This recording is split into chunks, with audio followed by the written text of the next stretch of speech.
Hey everyone, welcome back to our channel. If you're diving into Keynote 2025, you're in for a treat with its updated features, and today we're focusing on how to highlight text and elements to make your presentations stand out. Whether you're a student preparing a project or a professional pitching ideas, highlighting is a game changer for emphasizing key points.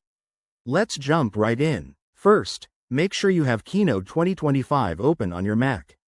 Start by creating a new presentation or opening an existing one. Select the text or object you want to highlight. Simply click and drag over the words on your slide. Next, head over to the Format sidebar, which is on the right side of the screen. In this version, it's even more intuitive. Under the Text tab, you'll find options for font styles.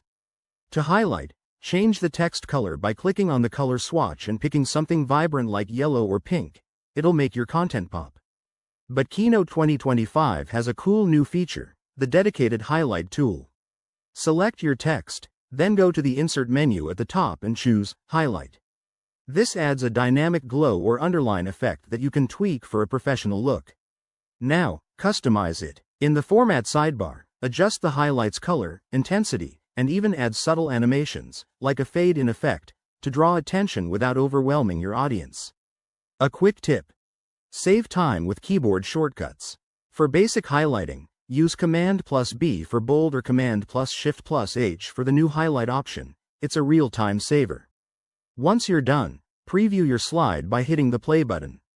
Check how it flows and make sure it's not too distracting. And there you have it. Highlighting in Keynote 2025 is simple and effective.